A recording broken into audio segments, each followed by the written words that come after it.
The most horrible, frightening, and terrifying thing that a first-time homebuyer can do is to pick up the phone to call a lender to get pre-approved for a mortgage. But it doesn't have to be. What's up, Squares? Harold Perkins here, and if you're a first-time homebuyer, getting pre-qualified to buy a house can be a daunting task. So today, we're going to prepare you for it. There are many things to consider, from your credit score to your income and expenses. And we'll cover the top 3 things you should do and expect when you're getting pre-qualified to buy a house. Your credit plays a big role in whether or not you'll be approved for a mortgage loan, so it's important to know where you stand. After all, a credit report is like your adult report card. It's that permanent record that we were all threatened with in junior high school. Now, Lisa, everyone needs a blotch on their permanent record. Perhaps I'm not making myself clear. But did you know that your credit is more than just a score when it comes to qualifying for a mortgage? Yeah, that's right. There are scenarios where someone with a 620 score might have an easier time qualifying for a mortgage than someone with a 700 score. Here's an example.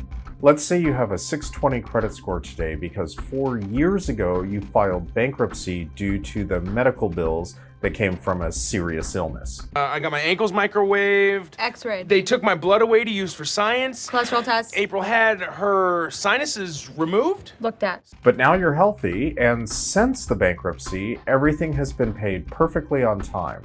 Well, no problem. That loan is probably getting approved.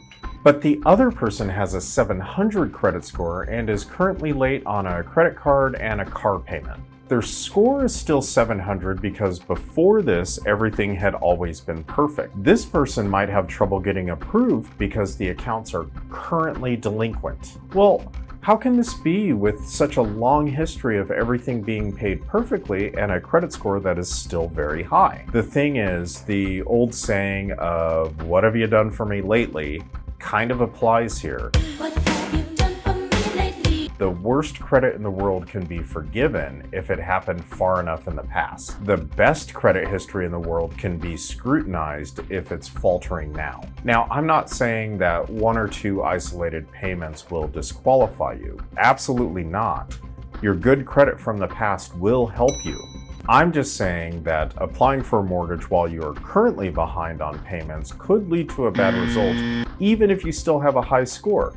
Get caught up first. In general, the timeline that mortgage underwriters are focused on is the past 2 years. If everything has been paid on time for those 2 years, you're probably getting approved. Time heals all wounds. And credit scores. There are many websites where you can obtain your credit report for free. I prefer to send people directly to the credit bureaus.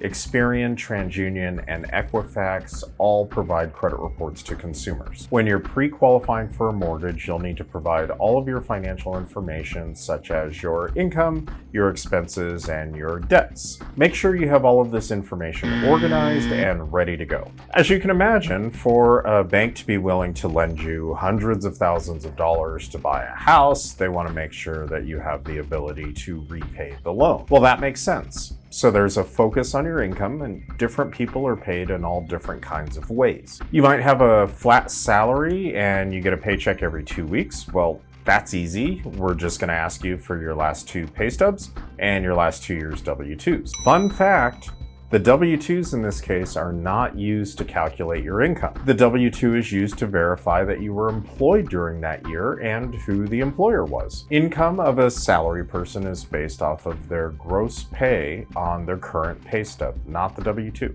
Yeah, that's right. It would be unfair to look at what your W-2 reported 2 years ago because maybe you got a raise. The pay stub tells us what you make today, and that's what counts for the qualifying. Or maybe you work hourly and the number of hours can vary per paycheck. We need to talk about your flare. Really? I have 15 pieces on.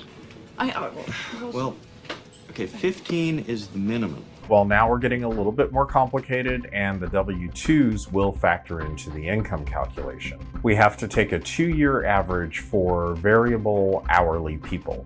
Well, this kind of makes sense too. By looking at a 2-year average, the mortgage underwriter can take into account unusual variations in the number of hours that you work. For example, it would be unfair to penalize someone with a small paycheck at the time they applied for the mortgage because they just happened to be on vacation the week before. Same thing the other way. The bank doesn't want to approve somebody for a larger mortgage because they just happen to work a couple of extra shifts on the pay period right before they applied. A 2-year average balances this all out. Or maybe you're self-employed, and now we're getting into the fun stuff. You remember my corporation? Kramerica Industries? All right. Traditional loans will require the self-employed person to provide 2 years of business and personal tax returns. The income is calculated by averaging the net income for the business over those 2 years. Providing tax returns gets you the best terms for a loan, but there are alternatives to documenting income for self-employed people. But the more alternative you get, the higher the interest rate and the down payment will be. So if you're self-employed and preparing to get pre-qualified for a mortgage, start with your tax returns and let your loan officer take a look at what you have. Your loan officer will guide you to determine whether or not it's necessary to look at any alternative documentation. This is the big one for today, because when you think about it, the first 2 steps are pretty much out of your control on the day that you go to apply for a mortgage. Your credit score is your credit score. Of course, there may be minor things that you can do in the immediate that would improve your score, but overall, major changes in your credit rating take time. And as far as income goes, you make whatever you make. Most people can't just snap their fingers and instantly make more money. Even if you could, we talked earlier about how underwriters are generally looking at a 2-year average of your income anyway. But you know your budget, and you're in charge of it. And if you don't know your budget, you're about to learn how to make one. There are 2 categories for budget that we need to consider. The first one is your down payment. Well, that one's easier. Whatever that amount of money is, it's fine. Your lender's responsibility at that point is to show you what your financing options are based on the amount of money that you have available for down payment. Sometimes I'm asked, how much money do I need to put down? But the real question here should be, how much money do you want to put down? There are so many different options in loan program for down payment that pretty much any amount is going to be fine. Whatever you want. So let's start with what you want, because I rarely have to tell anybody what they need. Of course, not just the money that you have saved, but you should also consider any additional help that you might get from a family member for your down payment. Okay, kid, you fronted us 120 to get us going. So that's 40 from him and me. 120. Yes. Thank you, Jesse. And let your loan officer know where you have that money saved or if it's coming as a gift from a family member. The source of your down payment actually has an impact on how much you can qualify for. Yeah, that's right. The data shows that loans where the down payment was gifted go to foreclosure at a higher rate than loans where the down payment was all of the borrower's own money. So the underwriters are going to scrutinize a loan with a gifted down payment more than they would a loan with a saved down payment. So that covers down payment, but what about the monthly payment?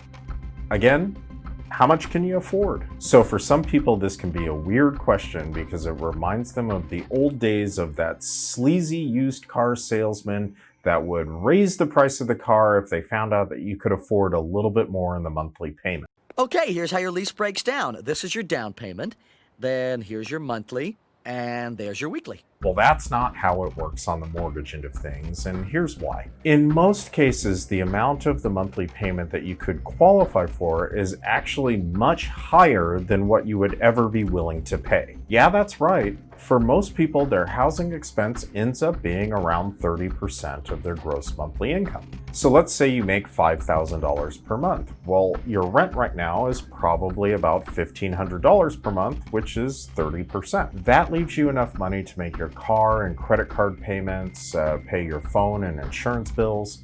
You're able to eat, and maybe there's even a little money left over to put into savings. But on $5,000 a month in income, you might qualify for a house payment all the way up to $2,500 per month. That's half your income. But you would never take a house payment that high unless there were other circumstances that were not being considered by the bank, like maybe you're planning on having roommates to offset the house payment, or maybe you're planning on having a side job or a second job. So the idea here is that if you know how much you can afford for monthly payment and you know how much money you have for down payment, then your lender can tell you what price home you should be looking for to meet both of those parameters. Then you find a house priced lower than that, and you know that the monthly payment will always fit in your budget. So you should never ask your lender how much you qualify for. You should be asking yourself, how much can you truly afford to pay per month? But maybe you've always lived with your parents and they were nice enough to have never charged you rent. So you really don't know how much you can afford because you've never had to do it. Hey, Mom! The meatloaf! We want it now! The meatloaf! That's okay. Here's how you figure it out. You take your income, you subtract out all of your other necessities like car payment and other loan payments. Go back through your bank statements and add up how much you pay for gas, food, phone every month. Don't forget entertainment, and especially don't forget savings. It's recommended that you put 10% of your paycheck into savings for emergencies. Whatever's left over after subtracting out everything else is what you can afford for a house payment. But Harold, I subtracted out everything like you said, and there's no money left over for a house payment. Yeah, that could happen.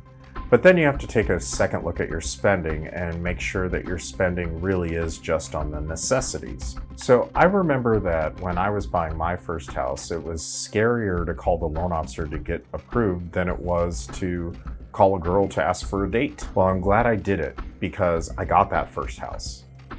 Oh yeah, and a wife. And while I make no promises that I can help you find a spouse, I am certain that these tips will help you become a first-time home buyer. Ask me questions in the comments below. I will answer your questions like an underwriter, either approved or denied. And if you know anybody that can use these tips for first-time home buyers, please hit the like button so they can see this video too. Later, nerds.